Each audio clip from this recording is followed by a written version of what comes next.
السلام علیکم ملګرو، څنګه چې تاسو له پته د اوچا باندې چې کوم فایرنګ شوی دی د هغې د لور بلکې مجرمان معلوم شوي دي چې یاره څوک دي. تاسو له به دې ویډیو کې زه شیر کوم، نو کوشش کوئ ویډیو راسره پوره وګورئ. د ټول نه نوبې راځو یاره د دې د لور چې کوم دی کال یې ورته کړی دی چې یاره زموږ دعوه به چا منې ده، او بیا تاسو ته وایم یا دې کس واقعي چې دا کار کړی دی که نه. ټول نه نوبې د دې د لور د خبرې واورئ.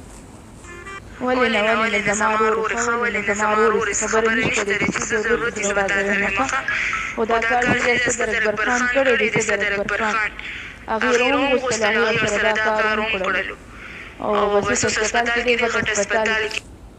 ملګرو دغه د لور د خبرې په مو راورېدلي. اوس راځي چې سونیا شاه سوی چې د هغې دعوه به چا ده ښه، خو دا ویډیو به راسره پوره ګورئ، ډېره ډېره شیر کړئ او بیا له زه حقیقت شیر کوم چې یاره واقعي دا کس چې کوم دی دا کار کوي یا نه کوي.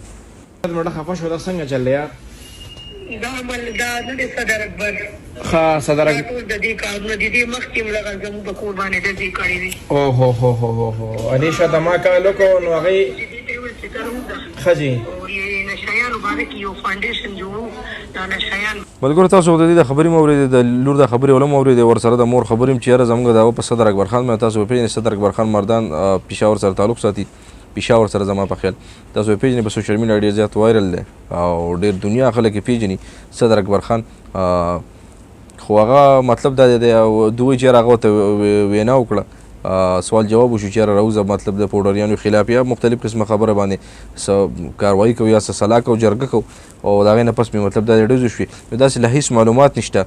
دا خو دوی د خپل طرف لګیا دي، خامخا پولیس به انویسټیګیشن به کوي، دوی به کله څه کوي کله څوک کوي، ځکه چې د دوی د یو کسر مطلب دا د لانجه معمولا ده. دوی کېدای شي اوس یاره لانجمار هم وښیي چې یاره دا لانجمار موږ ته دمکیانې راکولې مختلف قسمه، خو د دوی په خولې نه اوس دا صدر اکبر خان وتی دی. نو دغه به انشاءالله وخت ښیي او قانون به ښیي، غیره قانون به انویسټیګیشن کوي، ښه پوره معلومات به کوي، د هغې نه پس به انشاءالله بیا مجرم چې کوم دی د هغه پته لګي. او دی په خپه باندې چې کوم دی لګېدلی دی، دا تصویران به تاسو وینئ په هسپتال کې پروت دی، دغه اپریشن کومه معامله چې وي هغه به شوي وي.